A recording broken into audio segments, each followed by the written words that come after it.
Hello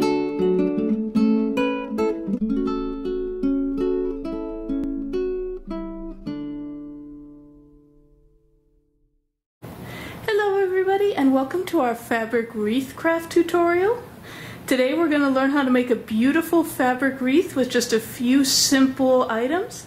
A wreath form, some fabric cut into 3" by 3" squares, and a screwdriver. I'm using a straw-filled wreath form. These can be found at pretty much any hobby store. If you prefer, you can also use a foam wreath form. For my fabric, I chose some nice fall colors that I had. This is a great way to use scrap fabric that's left over from other projects.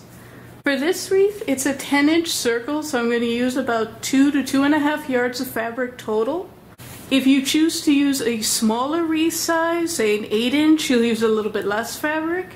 For a larger size, you're going to use a little bit more. I've pre-cut my fabrics into 3" by 3" squares.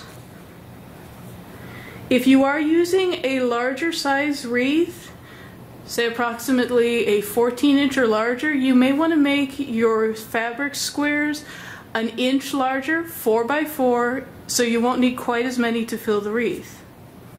You can cut the squares using scissors, pinking shears, or if you have it, a cutting mat and rotary cutter.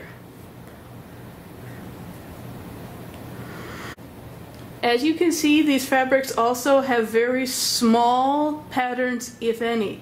I do recommend trying to use solid or small patterned fabrics for this project, as once it's punched into the wreath, you will no longer see the picture on the fabric.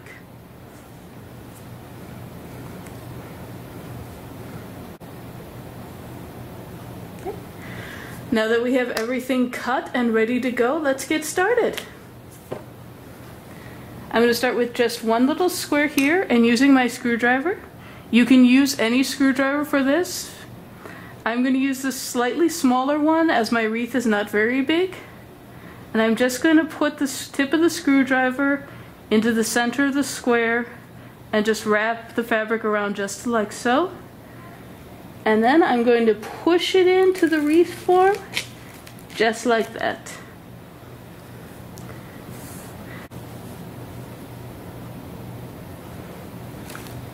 You can also leave the fabric sitting on the wreath and then centering your screwdriver, push it in this way. This does tend to leave you with a little bit more fabric spread out instead of the more tight effect we have here. So I'm just going to continue adding fabrics. And you just want to push down gently. Your screwdriver can go straight through if you push it too hard. So you see coming out the backside. So to make sure you don't damage your table or accidentally get your fingers in, you just want to be very gentle and just nudge it in there and then pull your screwdriver free. So we've got a good start on our wreath, but now we're going to jump ahead a little bit with a little bit of magical editing. There you have it. We've got over halfway done. We've filled in along the sides of the wreath, inside and outside. So I'm just going to take my screwdriver now, grab a little square of fabric, and go ahead and keep filling in this little section here.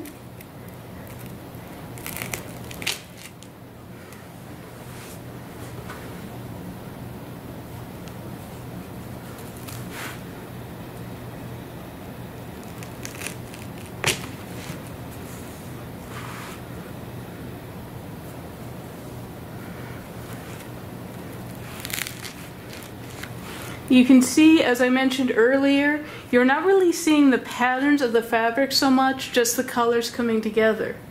Now you can do this with any type of fabric. If you want to do one that's all in whites and silvers, blues, or a very eclectic mix of whatever scrap material you happen to have at home, it is entirely up to you, and the sky is the limit. As you see, we're down to our just last little bit of the wreath. So I'm just going to take some more squares and finish filling in this last little bit.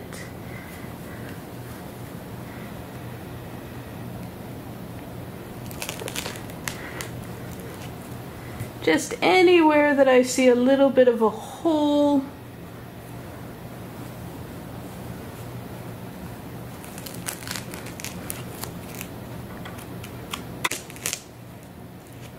Now, if one square doesn't go in properly, like you see this one's barely inside, it can just be pulled out nice and easy. And I'm just going to go ahead, wrap it around the screwdriver again, and just one more time nestle it in there, just like so.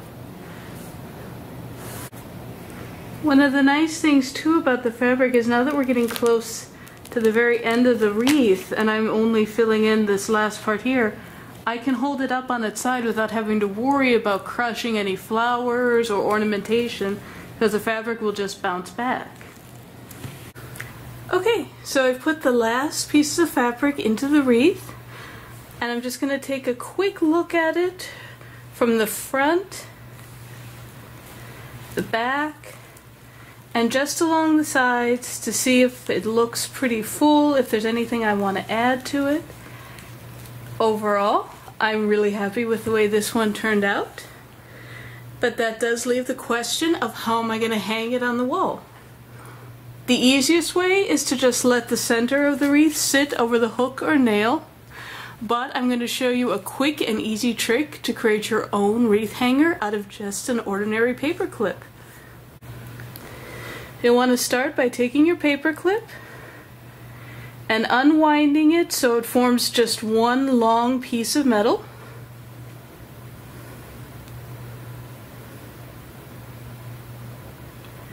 So I've got a nice long metal piece here. I'm going to flip my wreath over onto the back side. And go ahead and take your unwound paper clip and just fold it in half roughly at the center point so it forms a little bit of a U shape. Just like so. And then take these two ends here and just nudge them towards the center. So it's going to form a little bit of a triangle shape.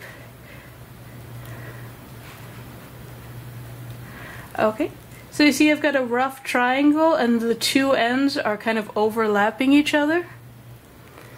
Then I'm just going to take it and go ahead and stick one end into the wreath, pushing it down and forward so it slides right in.